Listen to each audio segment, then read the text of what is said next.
Mari kita sama-sama membuka sekarang John chapter 12, Yohanes pasal yang ke-12. Let's turn our Bible to John chapter 12. Expository preaching hari ini sudah sampai dalam Yohanes pasal yang ke-12 ayat 1 sampai 11. Our expository preaching has now come to John chapter 12, verse 1 to 11. Yohanes pasal yang ke-12 ayat 1 sampai 11 saya akan bacakan untuk saudara sekalian. I'll read out John chapter 12, 1 to 11 for you all. 6 days before the Passover, Jesus therefore came to Bethany, where Lazarus was, whom Jesus had raised from the dead. So they gave a dinner for him there. Martha served, and Lazarus was one of those reclining with him at table. Mary therefore took a pound of expensive ointment made from pure nard and anointed the feet of Jesus and wiped his feet with her hair. The house was filled with fragrance of the perfume. But Judas Iscariot, one of his disciples, he who was about to betray him, said, "Why was this anointment not sold for 300 denarii and given to the poor?" He said this not because he cared about the poor, but because he was a thief, and having charge of the money bag, he used to help himself to what was put into it. Jesus said, "Leave her alone, so that she may keep it for the day of my burial. For the poor you always have with you, but you do not always have me." When the large crowd of the Jews learned that Jesus was there, they came not only on account of him, but also to see Lazarus, whom he had raised from the dead. So the chief priests made plans to put Lazarus to death as well, because on account of him, many of the Jews were going away and believing in Jesus. Mari kita sama-sama tunduk kepala, kita masuk di dalam doa. Let us bow our head and enter into prayer. Lord, we thank you that you have gathered us in this Sunday morning, Lord, and as we come to your presence, bringing our life to you, we pray that you will fill your people and you will feed your lamb with your word one more time. Thank you, Lord. We come to you with an expectant heart to see and to seek your face, Lord. Thank you. We pray that you would bless every one of us who's already here, and we pray that you would bless your servant that would share your word. We pray that you would anoint him and give him wisdom so that your people will come home with heart filled with joy. In the name of our Lord Jesus Christ, our Savior and our Shepherd, we pray. Amen. Oke, saudara sekalian, pada waktu kita setiap hari Minggu kita senantiasa datang ke dalam gereja, ini kita membentuk satu komunitas di dalam persekutuan orang Kristen. Brothers and sisters, when we come to church on Sundays, we actually are forming a community among the Christians. Nah, hari ini kita diberikan waktu oleh Tuhan untuk kita sama-sama merefleksikan sebetulnya yang namanya komunitas Kristen itu komunitas seperti apa. So this morning we would like to reflect what the Christian community is actually like. Jadi kita hari ini akan melihat bersama-sama ayat yang pertama sampai ayat yang ke-11 di dalam Yohanes pasal yang ke-12. Now we'll take a look at verse 1 to 11 from John chapter 12. Lalu kita akan melihat ini di dalam maybe 2-3 points, tergantung how much I'm excited gitu. We'll take a look at this passage from 2 or 3 points and see how much this is exciting for us all. Yang pertama-tama, saudara, kita akan sama-sama melihat bahwa yang namanya Christian community atau komunitas Kristen itu merupakan satu komunitas yang merayakan hidup yang baru. So firstly, Christian community is a community which celebrates a new life. Lalu kemudian yang kedua, komunitas Kristen itu merupakan komunitas yang berpusat kepada kematian dan kebangkitan Kristus. And secondly, Christian community is a community which center on the death and resurrection of Jesus Christ. Lalu yang ketiga, yang namanya komunitas Kristen itu adalah komunitas yang selalu bersaksi tentang Kristus. And thirdly, a Christian community is a community which always testifies about Christ. Nah, kita akan coba sama-sama lihat, hopefully bisa 3 poin pada hari ini.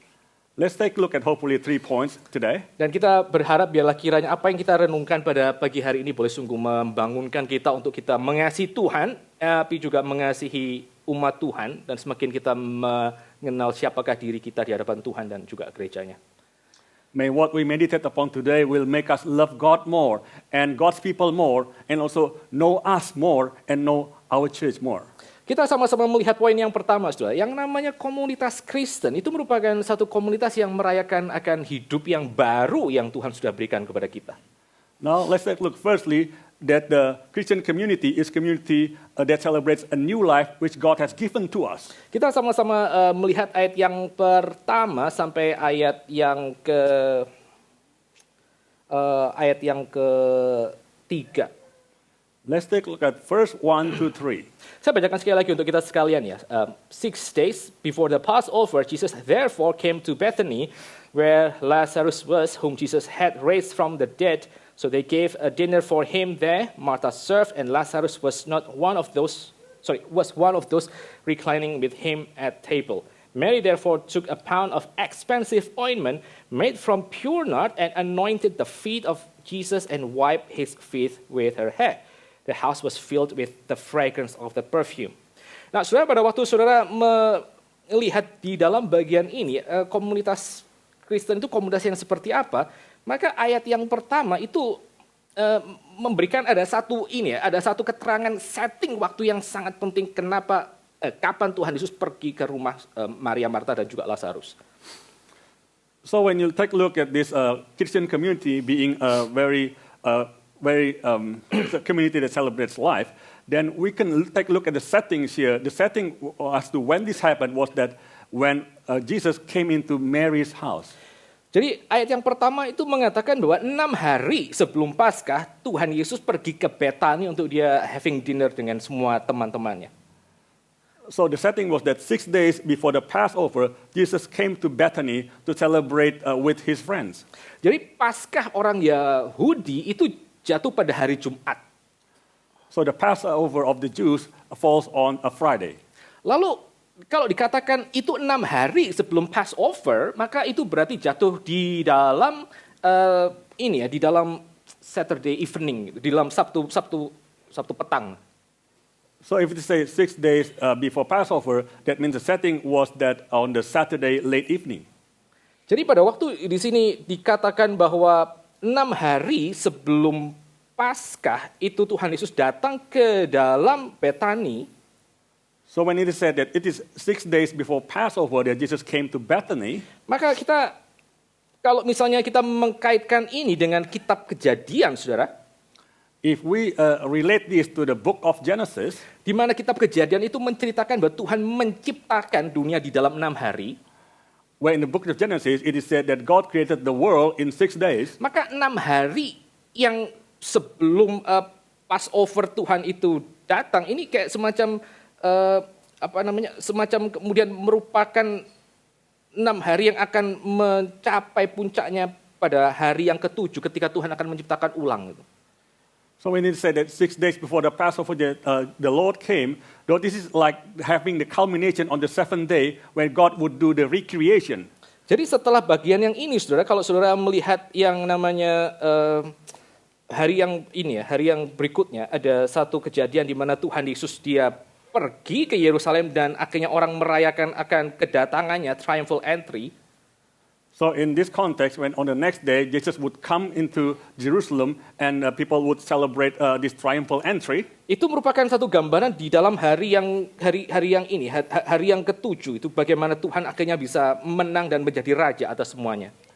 So this is the picture of the 7th day where the Lord becomes the king and victor overall. Nah, pada waktu saudara melihat apa yang dikerjakan oleh Tuhan dan apa yang dikerjakan oleh orang-orang yang di dalam rumah Maria dan Marta, when take a look at what the Lord does and what the people in the Martha's home does, maka saudara akan melihat ada satu reversal, ada satu betul-betul pembalikan antara apa yang terjadi di dalam rumah itu, di dalam Yohanes pasal yang ke-11, dan apa yang terjadi di dalam Yohanes pasal yang ke-12. So you could see that there's a reversal of what was happening in John chapter 11 and then what was happening in John chapter 12. Di dalam Yohanes pasal yang ke-11, maka rumah yang sama itu adalah rumah yang penuh dengan air mata karena Lazarus mati. In John chapter 11, this house was mourning because Lazarus was dead. Dan orang-orang itu meratap dan mengatakan, kalau engkau ada di sini bersama dengan kami Tuhan, maka Lazarus itu tidak akan mati. People were saying that, Lord, if you had been here with us, Lazarus would not have died. Tapi di dalam pasal yang ke-12, ketika semua orang itu berkumpul, maka itu totally ada satu transformasi yang Tuhan kerjakan di dalam komunitas tersebut. Yaitu mereka sekarang merayakan hidup, mereka celebrating new life. But in John chapter 12, when Jesus came, there was a transformation in what was happening in the life of people. Because at this time they were celebrating life. Jadi komunitas Kristen itu adalah komunitas yang mereka bisa merayakan hidup bersama dengan Tuhan. So the Christian community is a community that celebrates life with the Lord. Karena apa? Why? Karena seperti kata Yohanes pasal yang ke-11, karena Tuhan dia sudah meresikokan dirinya dengan datang ke Betani dan membangkitkan Lazarus. That's because the Lord had risked his life to come to Bethany to raise Lazarus from the dead. Dan di dalam Betani, di depan kubur Lazarus itu Tuhan sudah mengatakan, I am the resurrection and the life. Aku adalah kebangkitan dan hidup. Dia bukan hanya meresikokan hidupnya, dia juga menyatakan siapa dirinya dengan kedatangannya. And in front of the Lazarus tomb, the Lord not just said that I'm the resurrection and the life. He did not only raise Lazarus from the dead, but he also declared as to who he is, the resurrection and the life. Dan bahkan akhirnya Tuhan sendiri dia membangkitkan Lazarus, ya. Dia menaklukkan kematian itu sendiri. And then finally, the Lord then defeated death itself. He raised Lazarus from the dead. Dan karena apa yang dikerjakan oleh Kristus, dia meletakkan dirinya di dalam bahaya untuk membangkitkan Lazarus, maka kita melihat di dalam bagian ini ada celebration, ada feast of joy yang terjadi di dalam komunitas Betani hari itu. So because Jesus risked his life to raise Lazarus from the dead, that's why there was this feast of celebration, this happiness in this scene. Dan pada waktu orang itu bersama-sama berkumpul di sekitar Tuhan Yesus karena mereka mendapatkan hidup tersebut, apa yang dikerjakan oleh orang-orang ini? When people were gathering around Jesus because they received life, what did these people do? Saudara lihat itu ayat yang kedua ya. Take a look at verse 2. So they gave a dinner for him there. Martha served. Martha melayani, kata Injil Yohanes.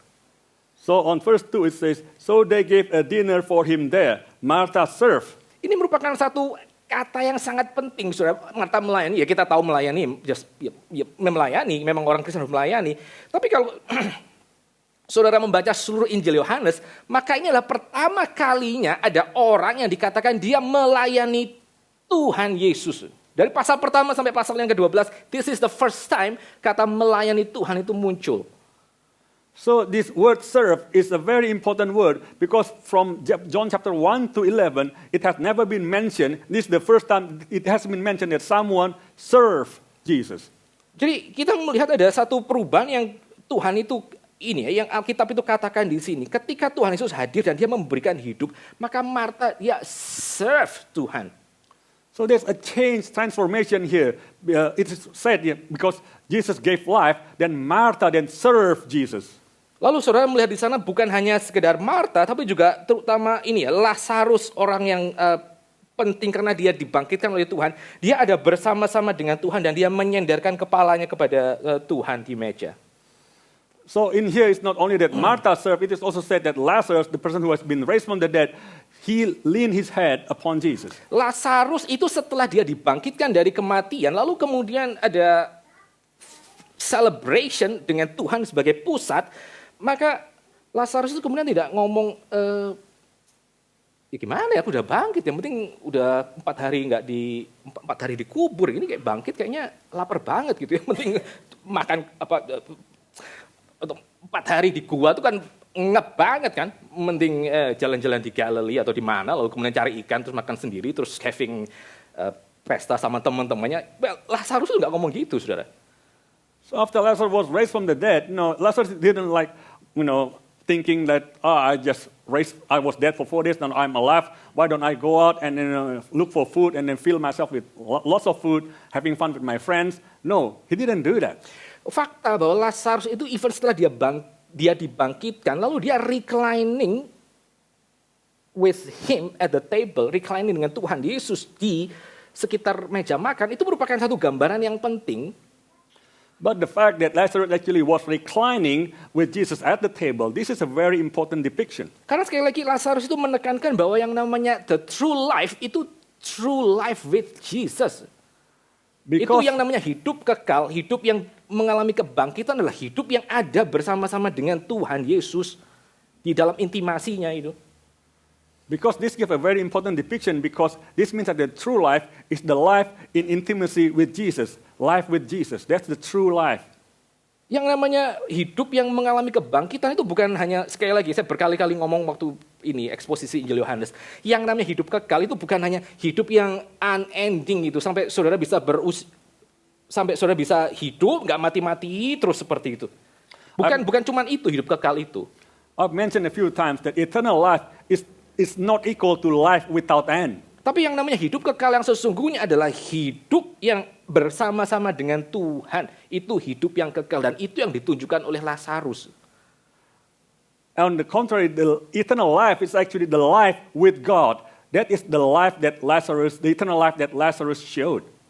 Dan bukan hanya Lazarus, bukan hanya Marta yang melayani Tuhan karena dia melihat ada pekerjaan Tuhan yang dinyatakan, ada hidup baru yang Tuhan berikan di tengah-tengah mereka. Bukan hanya ada Lazarus. And it was not only Martha who served, and then Lazarus who were reclining at Jesus. Tapi kita juga melihat di dalam bagian yang berikutnya, ayat yang ketiga juga ada Maria, saudara. Ada Maria. But on the third part, we also see there was this Mary. Apa yang dikerjakan oleh Maria di sana? What did Mary do? Ayat yang ketiga mengatakan Maria itu mengambil 1 pound of expensive ointment made from pure nard, lalu memberikannya kepada kaki Tuhan Yesus. It is said that Mary took a very expensive 1 pound of pure nard and she put it on Jesus' feet. Nah, certainly ya saudara, certainly ini pasti bukan sekedar keluarga sembarangan yang bisa punya minyak nard yang sangat mahal tersebut.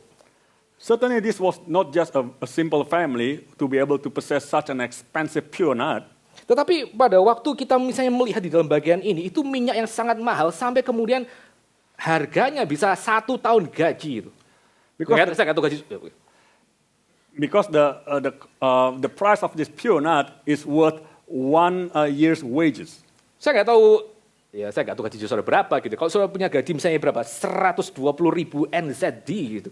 Lalu ada nggak sih saudara itu persembahan kepada Tuhan 1 year gaji gitu? Makan apa sebetulnya gitu ya?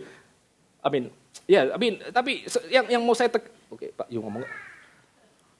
Yeah, I don't know how much your salary is. Let's say 120,000 New Zealand dollar. Have you ever thought of offering this whole $120,000 to God? How are you going to survive? Tapi yang menjadi penekanan di sini ya saudara, pada waktu Maria itu hadir bersama dengan Tuhan dan setelah Maria itu melihat bagaimana Tuhan itu memberikan hidup kebangkitan kepada Lazarus. But after Mary then witnessed Jesus and how Jesus then gave life to Lazarus, Maria itu bukan menjadi orang yang akhirnya taken for granted untuk semuanya itu. So Mary didn't take everything for granted. Itu yang namanya gratitude, yang namanya rasa bersyukur. Itu merupakan satu hal yang keluar dari hidup Maria, Marta, dan juga certainly Lazarus. This abundant gratitude is what exudes out of Martha, Mary, and Lazarus' lives. Sehingga akhirnya Maria itu dia memberikan minyak yang sangat mahal tersebut, itu ditumpahkan kemana? Ke kaki Tuhan Yesus, lalu dia seka dengan rambutnya. To the point that Mary then poured out this very expensive nard on the feet of Jesus and wipe it off with her hair.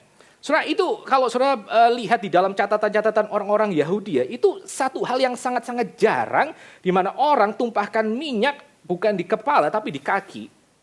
So if you look at the account of Jewish tradition, it is very rare that someone would pour out a nard on not on the hair but on the feet.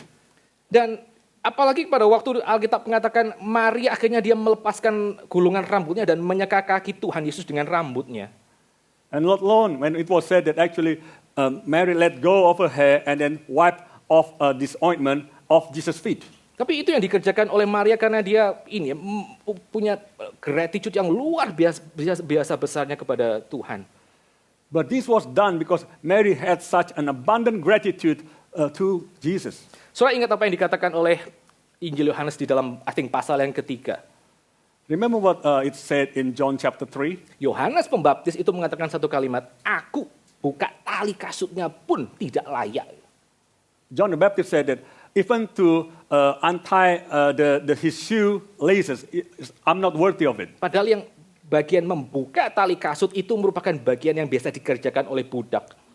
Whereas actually untying the shoelaces are the work that is done by slaves. Dan setelah itu, setelah Yohanes mengatakan kalimat seperti itu, maka Tuhan memulai pelayanannya secara publik. So after John said these words, then Jesus began his public ministry. Maria itu dia bukan hanya sekedar ngomong, aku tidak layak untuk buka tali kasutnya. Tapi apa yang dikerjakan Maria? Dia bahkan menyerahkan satu harta yang demikian mahal untuk ditumpahkan ke kaki Tuhan Yesus. Dan dia pakai apa? Dia bukan pakai tangannya, dia pakai kepalanya, pakai rambutnya untuk basuh kaki Tuhan Yesus. And Mary, she did not just say that I'm not worthy to lose his sandal strap. Jesus' sandal strap, but Mary even then pour out this very expensive knot on Jesus' feet and wipe it off with her hair. Dan sama seperti Tuhan Yesus setelah dia dikatakan oleh Yohanes, aku tidak layak untuk buka tali kasutnya, dan dia memulai pelayanannya dengan sangat besar. Maka di dalam bagian ini setelah Tuhan Yesus dia menerima itu persembahan Maria yang meletakkan kepalanya di kaki Tuhan Yesus dia memulai pelayanan yang paling puncak. Dia pergi ke atas kayu salib.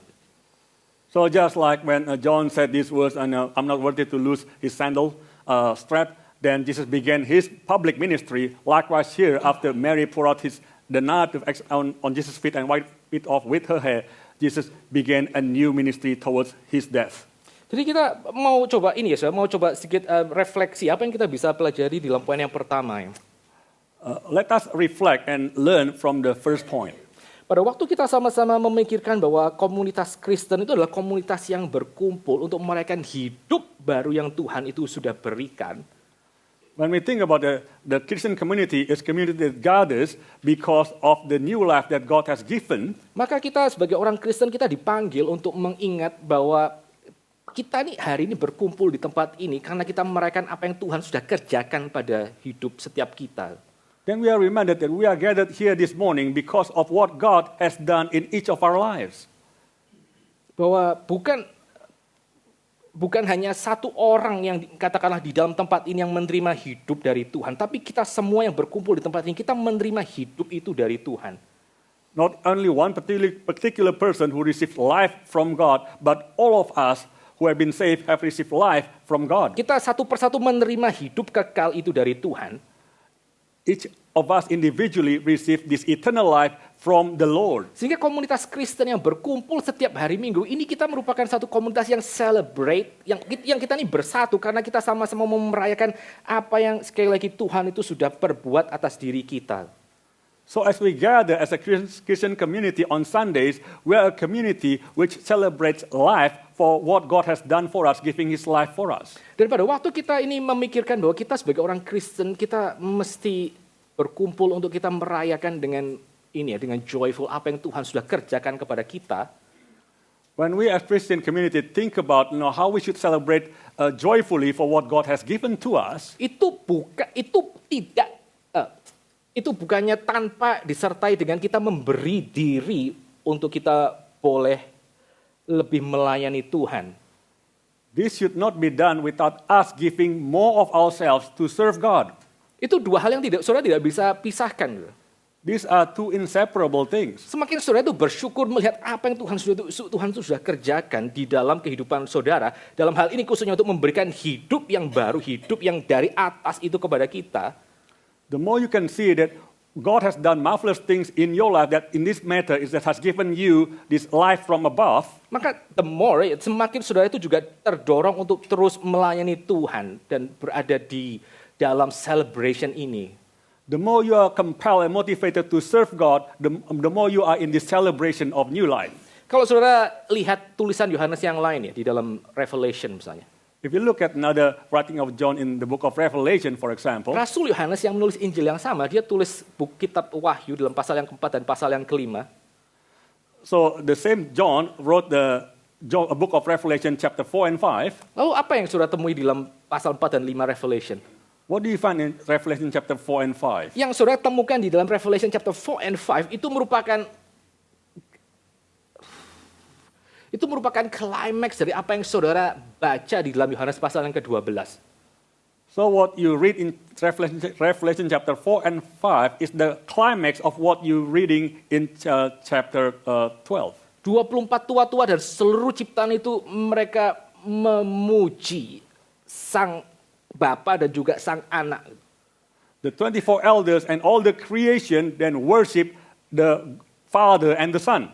Dan pada waktu mereka memuji Sang Bapa dan Sang Anak, mereka celebrate tentang pekerjaan Bapa dan juga pekerjaan Anak, maka mereka juga melakukannya sambil mereka melemparkan mahkotanya itu. Casting down the golden crowns around the glassy sea. Holy, holy, holy. So when they worship and celebrate what the Father and the Son has done, then they throw before this the Father and the Son the golden crowns. It is they throwing the golden crowns before the glassy sea. Dan itu bukannya yang dikerjakan oleh orang-orang ini ya saudara, di dalam komunitas Betani hari itu ketika Tuhan Yesus datang.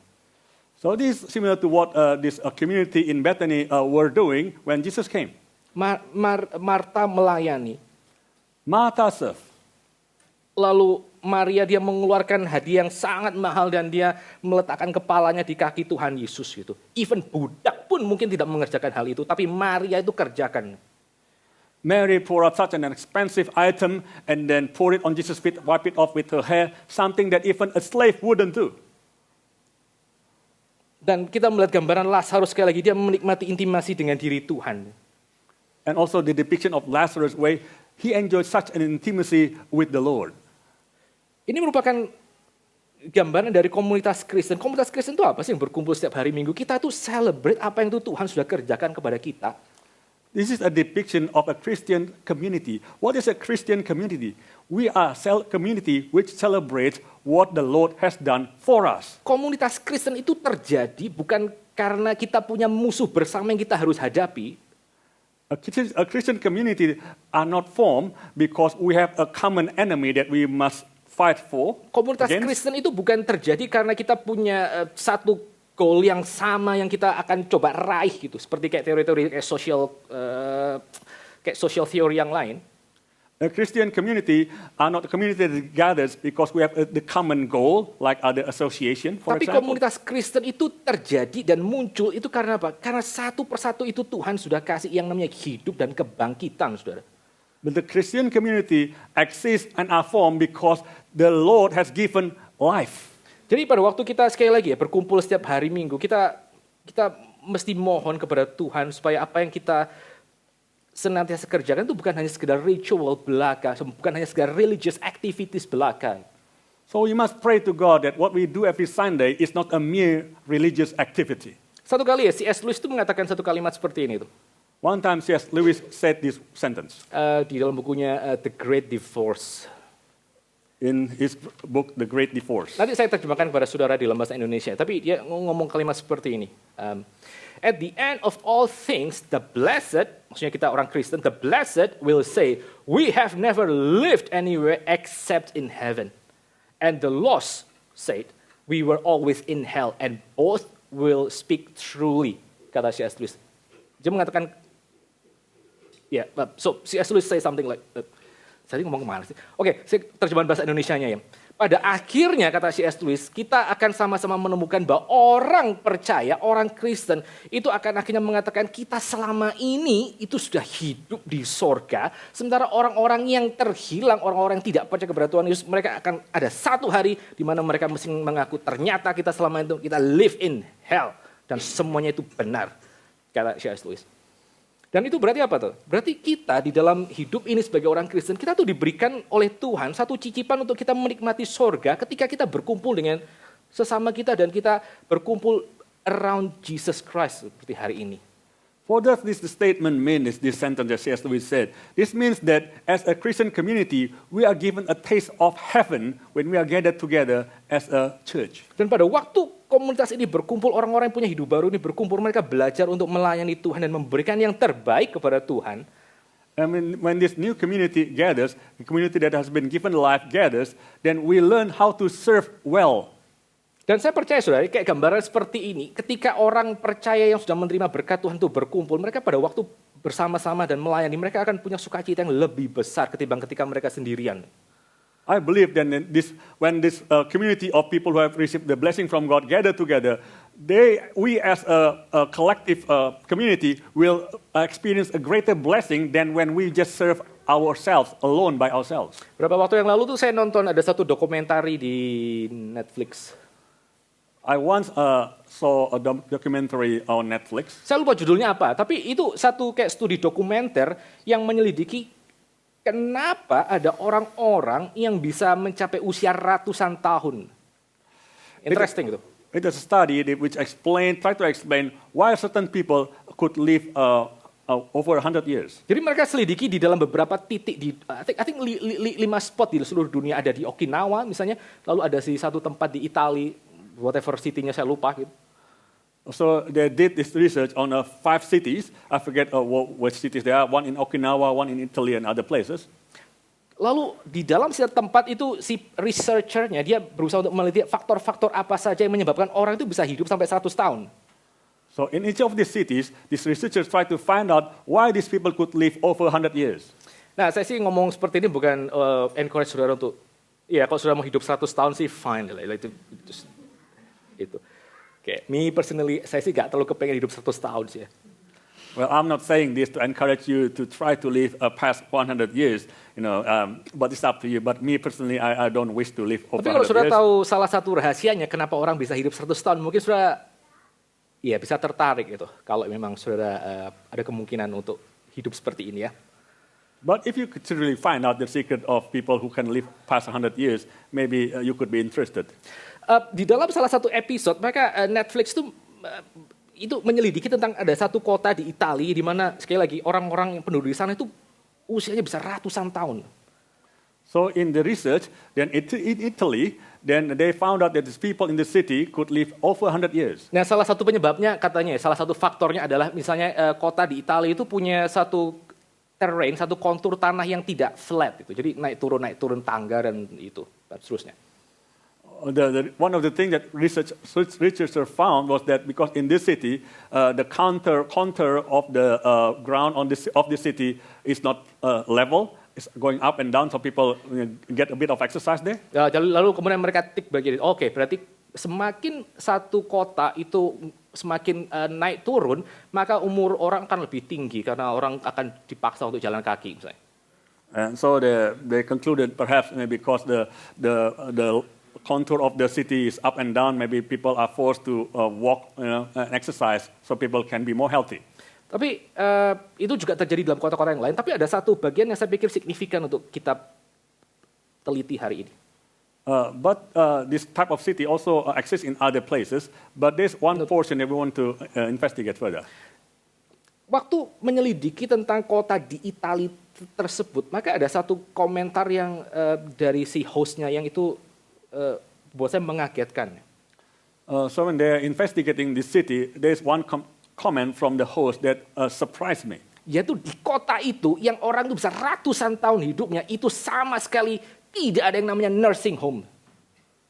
So in this city where people could live past 100 years, there's not single nursing home there. Lalu kemudian bagaimana? Ya, orang-orang ini itu mereka akhirnya mereka punya satu komunitas, mereka punya satu keluarga besar atau mereka bahkan punya orang-orang yang memperlakukan mereka sebagai satu family dan kasih tempat di dalam komunitas mereka yang kecil itu yang akhirnya salah satu faktor yang sangat penting untuk menyangga orang sampai bisa ratusan tahun. Fellowship. So what happened was that there was this place where they could gather together. Well, people can receive these people into their community. So within that small community, they feel that they're received by the greater community in the city. Itu juga terjadi di Okinawa dan seterusnya. So this happens in Okinawa and other places. Dan kalau itu misalnya terjadi ya saudara, di dalam level ini ya, kehidupan biologis kita, yang namanya bersama-sama berkumpul dan celebrate good things in life, itu merupakan salah satu faktor untuk saudara bisa secara biologis itu thriving, untuk flourish. So if this is actually something that actually happens in our life biologically, something that we could do, like we could gather together and celebrate life together.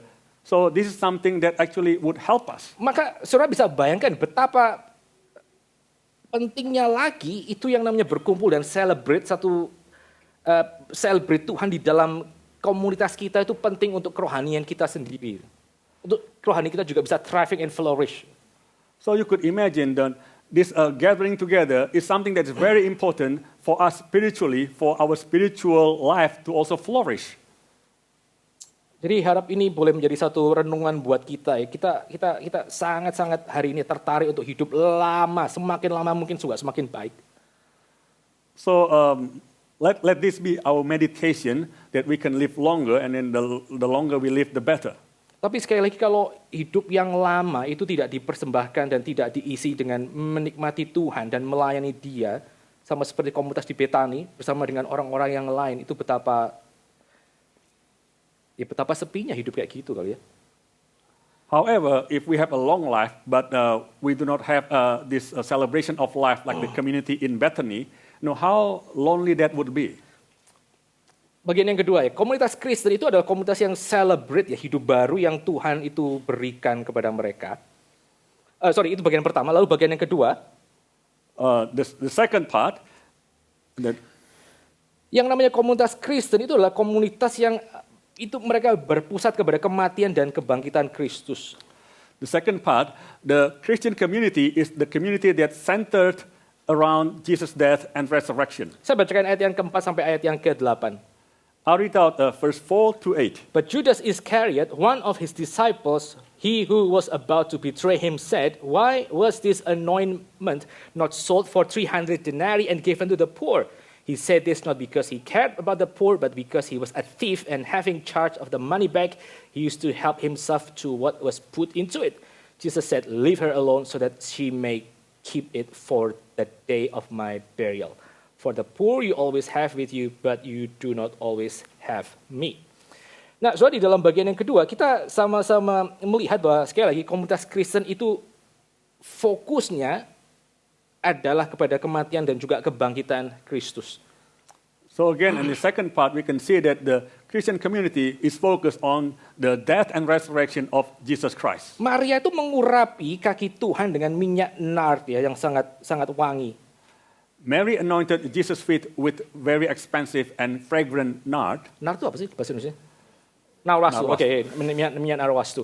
Nah, kalau saudara perhatikan, kalau saudara membaca Injil Yohanes di dalam terang perjanjian lama, maka saudara akan menemukan satu hal yang sangat penting di dalam bagian ini. Brothers and sisters, if you read this John in the light of the Old Testament, you'll find something interesting here. Kapan sih orang-orang di perjanjian lama itu mengurapi sesuatu atau seseorang? Atau kenapa mereka mengurapi sesuatu atau seseorang?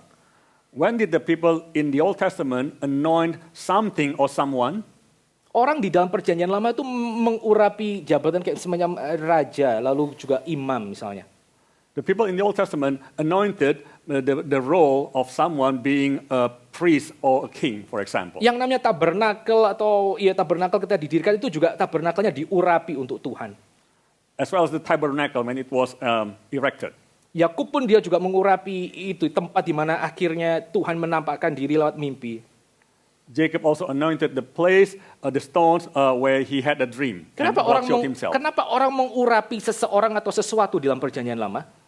Why did people anoint something or someone in the Old Testament? Karena urapan itu di dalam perjanjian lama diberikan kepada satu hal yang itu akan menjadi bridge antara heaven and earth. Itu mereka urapi. That is because these people gave the anointing upon this thing, someone or something in the Old Testament, because this someone or something became a bridge between heaven and earth. Tuhan Yesus itu sebelumnya dia sudah diurapi pada waktu Roh Kudus turun di dalam baptisan dia. Jesus Christ was previously anointed when the Holy Spirit came upon him. Dan ini adalah the bridge between heaven and earth. Ini the Logos, firman Allah yang menjadi manusia itu sekarang menjadi bridge yang sesungguhnya antara kita orang berdosa dengan diri Tuhan. So this word which became flesh, Jesus Christ became the bridge between the Lord, God, and us, human. Nah, di dalam bagian yang ini, maka Maria dia kayak semacam mengurapi Tuhan sekali lagi. Dan Tuhan Yesus sekali lagi digambarkan, ya, this is the bridge. Ini adalah betul-betul jembatan yang menghubungkan kita dengan diri Tuhan. So in this part, Mary anointed Jesus once again, and this is like the depiction of Jesus being the bridge between us and God. Dan kita pada waktu melihat bagian ini ketika Maria mengurapi Tuhan Yesus, kita bisa punya tarik beberapa pengertian di sini, Saudara. So when Mary anointed Jesus, we can draw a few conclusions from here. Kalau di dalam perjanjian lama adalah tabernakel itu yang diurapi, maka di dalam bagian ini ketika Tuhan Yesus diurapi dengan minyak narwastu, minyak yang sama yang dipakai untuk mengurapi tabernakel, maka di dalam bagian itu kayak semacam ada satu gambaran, this is the true tabernacle. Inilah kemah suci Allah sendiri in person. So if in the Old Testament the tabernacle was anointed, so when Jesus was anointed, this was like a picture of Jesus being the tabernacle. This is the tabernacle that was anointed. Di level yang lain, kalau saudara melihat, raja pun itu juga diurapi sebelum dia bertahta. On another level, you could see that even the king was anointed before he ascended into throne. Dan kalau saudara lihat perikop berikutnya, setelah itu Tuhan Yesus akan masuk ke Yerusalem dan dia dirayakan sebagai raja. Mungkin ini juga adalah satu urapan yang diberikan kepada Tuhan Yesus untuk menunjukkan royalty-nya, kerajaannya. So in the next portion afterwards, then Jesus would come into Jerusalem posing as the king. So this was like a depiction, also something that, the anointing of Jesus to become a king. Tapi kalau raja-raja dalam perjanjian lama mereka diurapi di kepala, ini urapan yang diberikan oleh manusia itu hanya bisa jatuh di bawah kaki Tuhan Yesus. Karena dia raja yang beyond any raja-raja di dalam perjanjian lama. So, but not like the kings in the Old Testament, which the anointing oil that came down and then come onto their feet, but this was not like what Jesus was like. Tapi pada waktu kita melihat bersama-sama, ada kemungkinan layer yang sangat banyak di dalam adegan Yesus diurapi. Tapi kalau kita melihat di dalam bagian ini, maka Tuhan Yesus itu mengarahkan semuanya untuk, akhirnya dia mengatakan, ini adalah urapan untuk penguburanku. So there are many layers in this matter, but at the end Jesus said that this is the anointing for my burial. Anointing untuk my burial, kata Tuhan Yesus. Berarti apa? Berarti pada waktu Maria itu mengurapi kaki Tuhan Yesus, dia sedang menyiapkan kematian Tuhan Yesus. So when Mary anointed the feet of Jesus, Mary was preparing for the burial of Jesus. Tetapi yang menariknya, setelah Maria itu mengurapi kaki Tuhan Yesus dengan minyak yang sangat mahal, dia membasuhnya lagi dengan rambutnya. Dan dia mengeringkan minyak itu. But what was interesting was that after Mary then poured out the oil on Jesus' feet, Mary then wiped it off with her hair. Kenapa dia mesti membasuhnya lagi? Why did Mary have to wipe it off with her hair? Ya, kita bisa lihat secara praktis ya, memang iya, kalau minyaknya tumpah ya itu mesti kemudian kayak diberesin lah, supaya memang lebih rapi dan lebih neat gitu. Well, yeah, maybe logically we think that when if the oil was poured out, then it should be clean off, so that place will be cleaner and tidier. Tetapi kalau sekali lagi kita melihat apa yang dikatakan oleh Tuhan Yesus di sini, minyak ini ditumpahkan untuk mempersiapkan penguburanku. But once again, if you look at this context, that this oil was poured out, or he was anointed for his burial. Maka salah satu orang penafsir Injil Yohanes dia mengatakan kalimat seperti ini. So the one interpreter of the book of John said something like this. Kalau minyak yang diurapi minyak yang dipakai untuk mengurapi kaki Tuhan Yesus itu menyatakan akan kematiannya, maka tindakan Maria untuk dia wipe minyak itu menyatakan bahwa Tuhan Yesus dia akan kembali dari kematian itu. Dia akan bangkit gitu. Ada kayak semacam gambaran kematian dan kebangkitan Yesus yang sangat subtle di dalam bagian ini.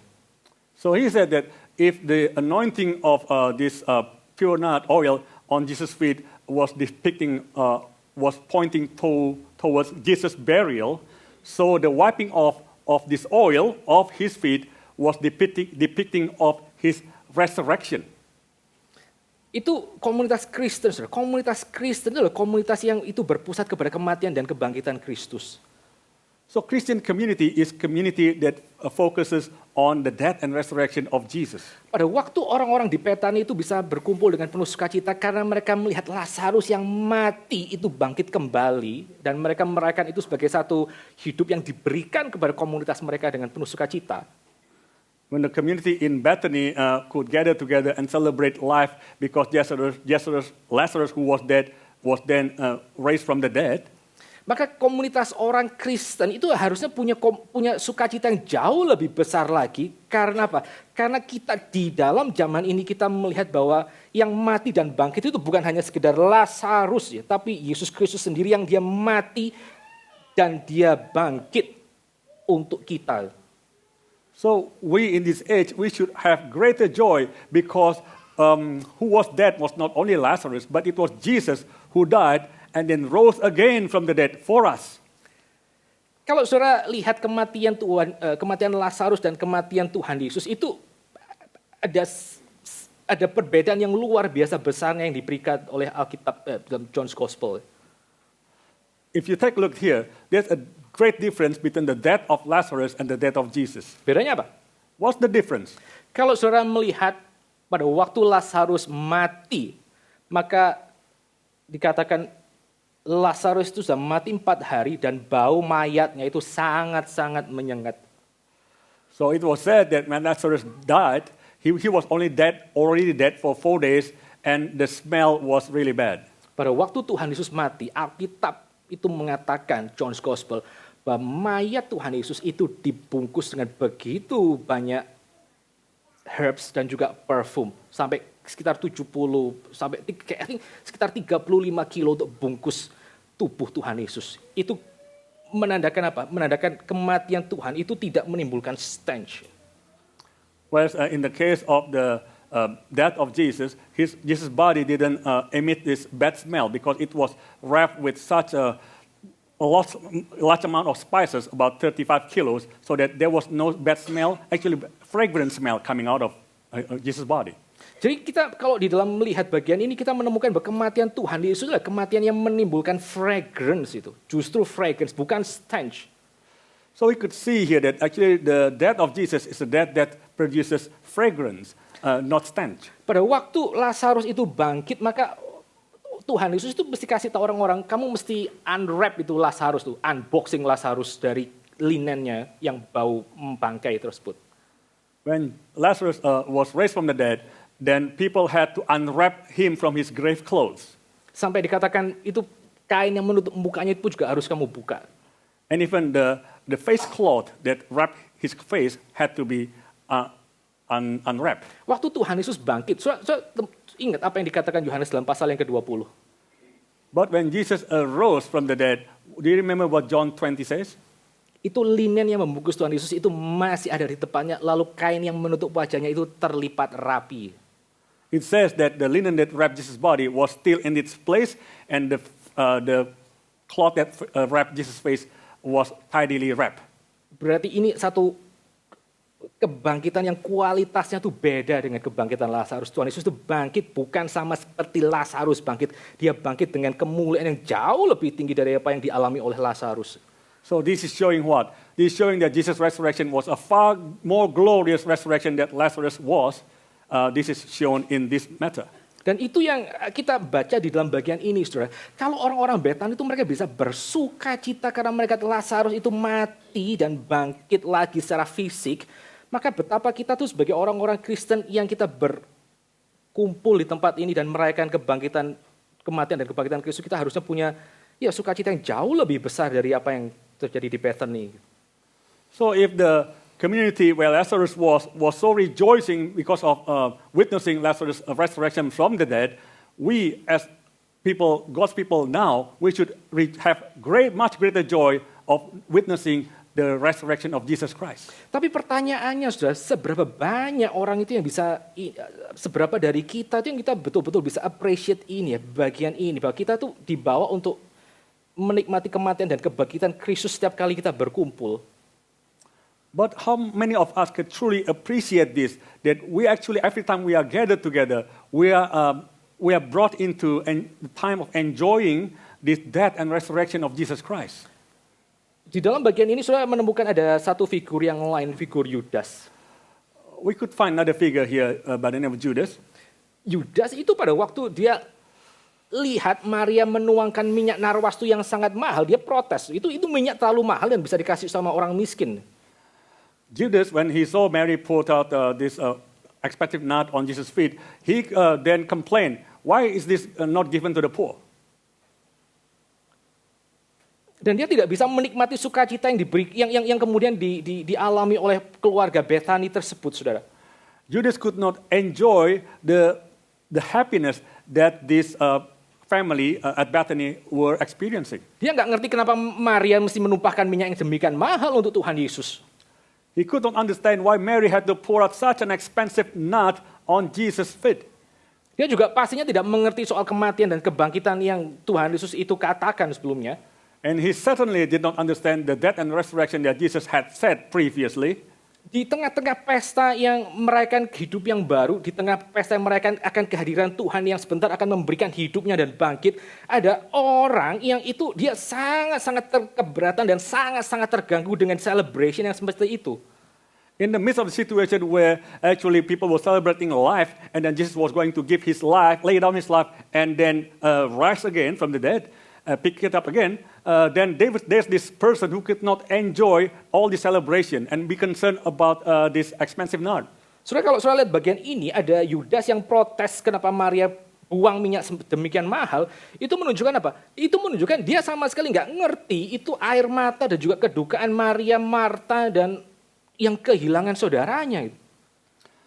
So the fact that Judas was complaining about this expensive nard, this was clear that they did not understand the joy and happiness that Martha and Mary experienced because of having his brother back. Loh, orang ini protes ya.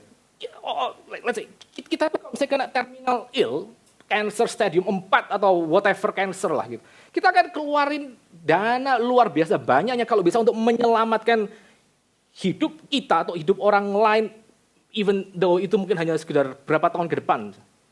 You know, if we are stricken with the terminal ill, or our loved one struck with the terminal ill, we would gladly then expend lots of money in order to extend even the life of our loved one, of ourselves for a few more years, right? Even kalau misalnya bukan kita, tapi orang lain yang kita kasihi, anak, pasangan, atau maybe good friends itu, kita tahu dia kena terminal ill, kita mungkin akan gelontorin duit juga untuk bantu dia.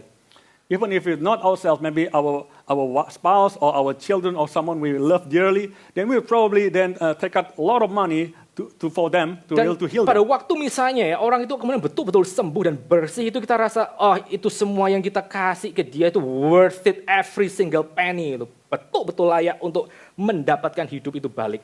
And if finally the person is healed, then we would think that every penny that we have spent for this person, that is completely worth it because we have gained them back. Waktu Yudas itu dia protes, kenapa ini kemudian diberikan kepada Tuhan?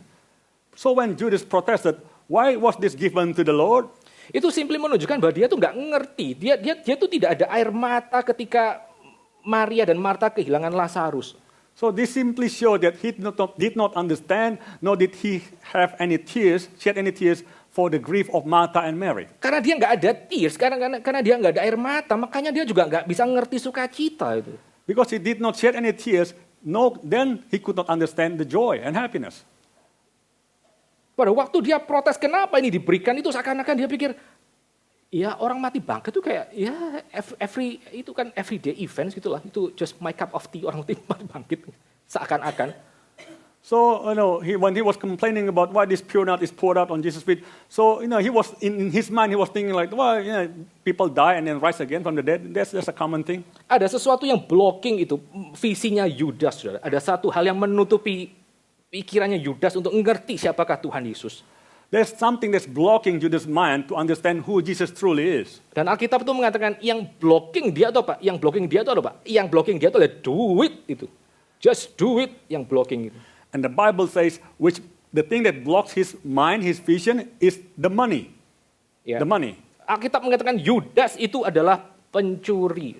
The Bible says that Judas is a thief. Kita melihat di sini ada dua macam orang yang hari itu berkumpul untuk mereka boleh menikmati presence-nya Tuhan Yesus. So we could see that there are people two people who gathered together to enjoy the presence of Jesus. Ada orang-orang yang mereka mendapatkan berkat hidup dari Tuhan. Bahkan orang-orang yang mungkin mereka slightly menangkap akan berita kematian dan kebangkitan Kristus dan selalu mereka kasih dirinya. There's this group of people who enjoy and receive the blessing of the life of Jesus. Then after receiving the life of Jesus, they understanding that, then they would give their life to Jesus. Mereka melihat Tuhan Yesus sebagai the origin yang memberikan hidup dan yang menjadi tujuan dari kehidupan baru yang Tuhan itu berikan. And they saw that Jesus as the origin of life and the destination of life, of the new life that God has given to them. Karena mereka tahu mereka tadinya binasa, mereka juga sama seperti Lazarus, mereka juga dikungkung oleh kematian, tapi Tuhan itu berikan hidup yang kekal. Jadi mereka truly grateful kepada Tuhan. They also, like Lazarus, they were actually dead, but then Jesus gave the eternal life to them.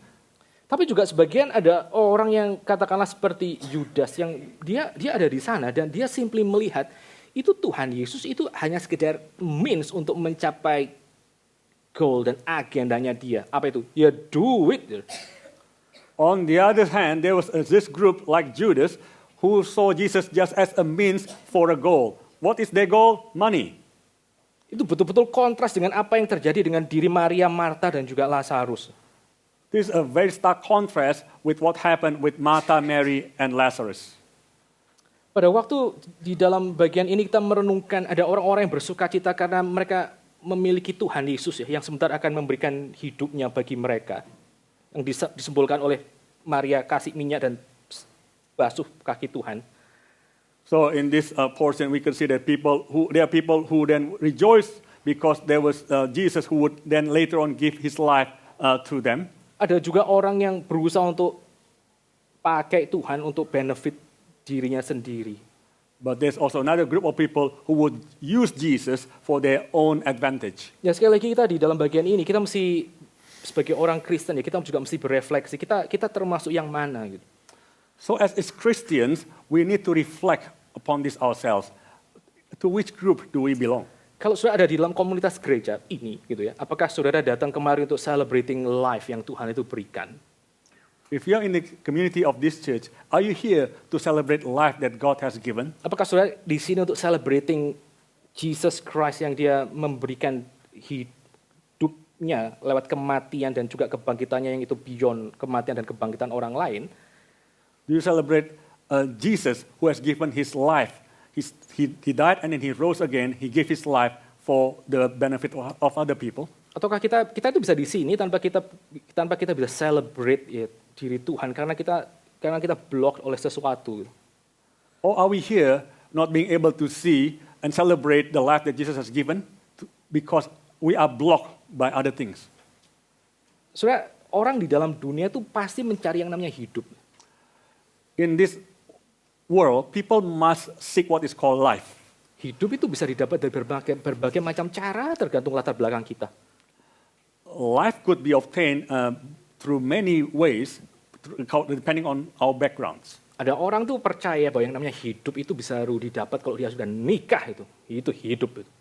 Some people believe that life could be obtained after they get married. That is life. Atau orang tuh bisa percaya yang namanya hidup itu baru ada kalau saya punya education, higher education yang luar biasa dihormati orang. Hopefully Ivy League misalnya. Other people would think that I would obtain life if I could obtain a very high education. Maybe I enter into the Ivy League University.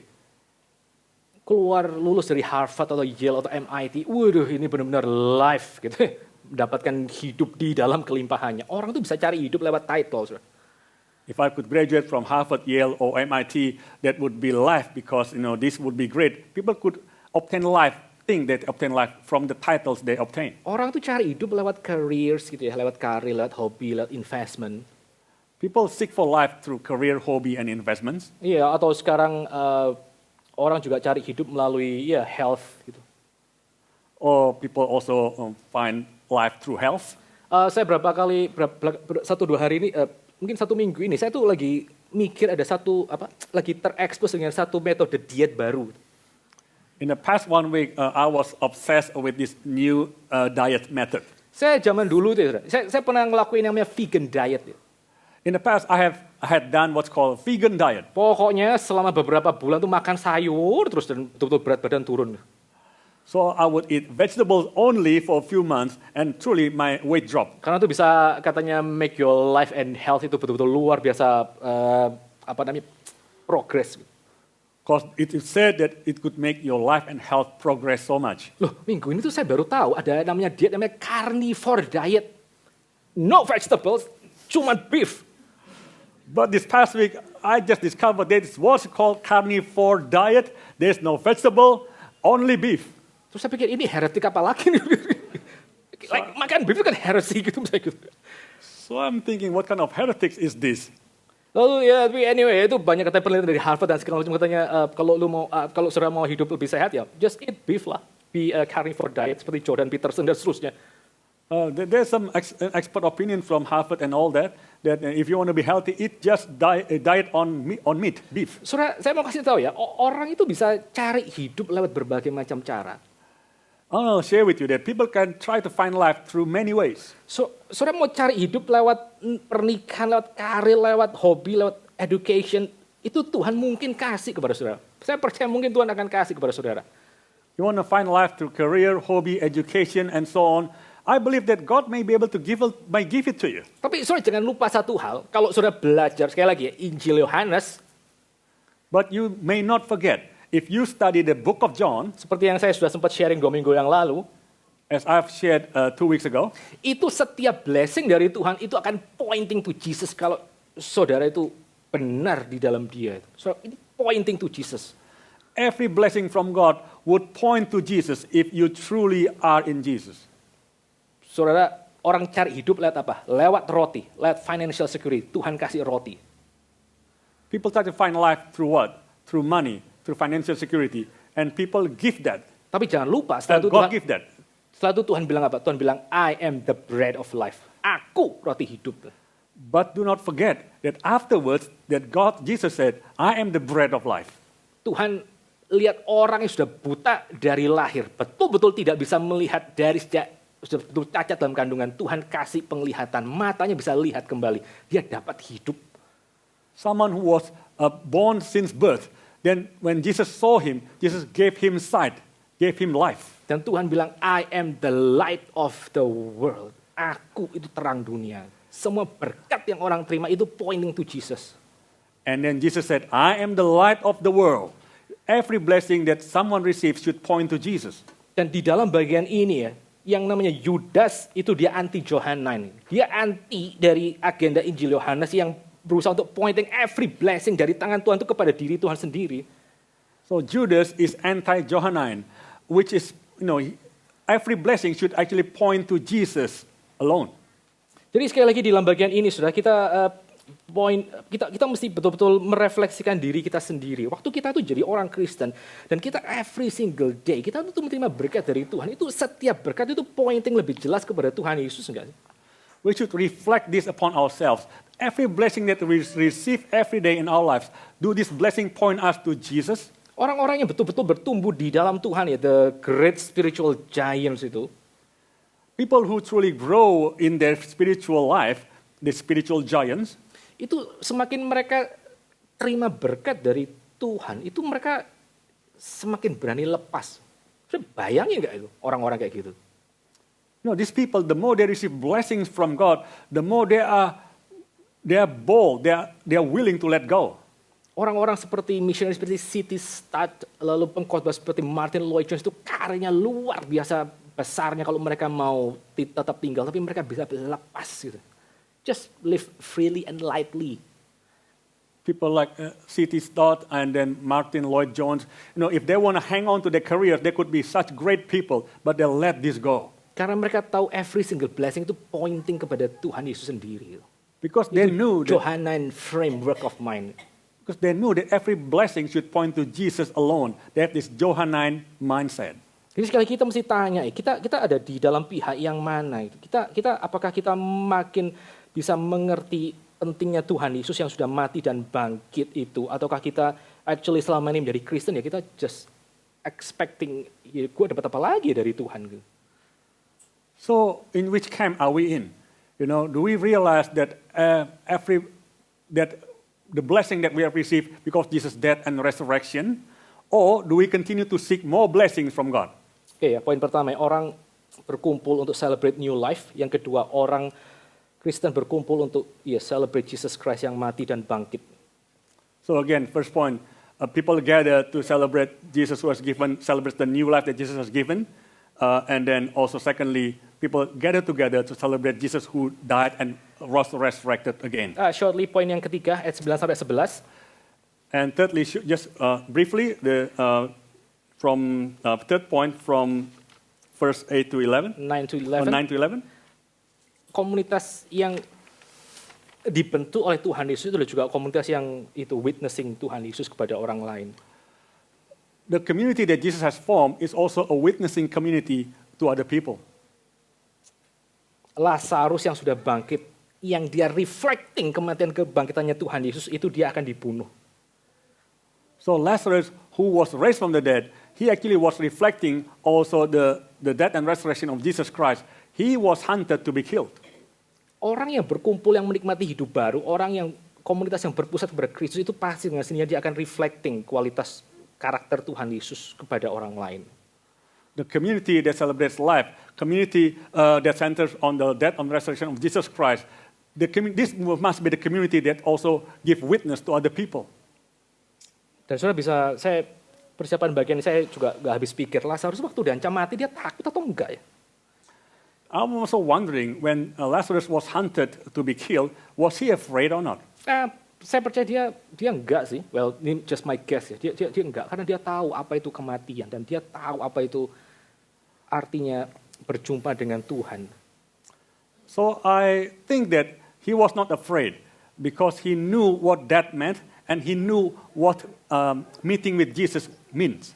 Dia tahu bahwa dia mendapatkan hidup itu dari Tuhan dan Tuhan yang akan menjaga hidupnya. Tidak ada yang bisa mengambil domba dari tangan Tuhan Yesus. Because he knew that he received life from Jesus and that Jesus would keep his life and no one can snatch his life out of Jesus' hand. Dan ya, hari itu ketika orang-orang Farisi melihat Lazarus itu yang bangkit dari kematian mencerminkan akan Injil Tuhan yang menarik orang untuk percaya kepada dia, maka harusnya komunitas kita pun juga menjadi komunitas yang demikian. So when the people at that time, they saw that the Pharisees saw that the Lazarus resurrection was this testimony that draw people to the gospel. So likewise, our community should be such a community that draw people to the gospel. Kiranya Tuhan memberkati supaya kita bertumbuh menjadi orang-orang yang penuh dengan sukacita, penuh dengan celebration, dan penuh dengan mata yang tertuju kepada Tuhan Yesus yang sudah mati dan bangkit. May God bless us. May we be a community that rejoices and fixes on the death and resurrection of Jesus Christ who has given life and witness to people. Mari kita sama-sama tunduk kepala, kita masuk dalam doa. Let's bow our heads and enter into prayer. Lord, we come to you, Lord, just as we always do every Sunday, Lord. And we pray that you would open our eyes and open our mind so that in this life we will be people who know what is true celebrations, Lord, as we share our life around your table, Lord, as we serve you together with our fellow brothers and sisters, because each one of us is person whom you have called and whom you have redeemed, for whom you have laid down your own life, Lord. Lord, we want to be a community that could celebrate the gospel, community that could appreciate and treasure more the death and your resurrection. And we pray that we would grow into a community that could be your faithful witness, Lord, no matter what the cost, because in Jesus Christ, death itself has been conquered. Thank you, Lord, for this Sunday morning. And we pray that as the world is growing darker and bleaker, we pray that the presence of any Christians, of any church, would be a small light that point to the true light of the world. Thank you, Lord. We pray that you would bless also all the Christians who become casualties and victims of this catastrophe. We pray for those all the Christians, your people in Palestine, and we pray for those who are in Israel, and we pray that you would just take care of this world, Lord. Thank you. Please hear our prayer. In the name of our Lord Jesus Christ, we say this prayer. Amen.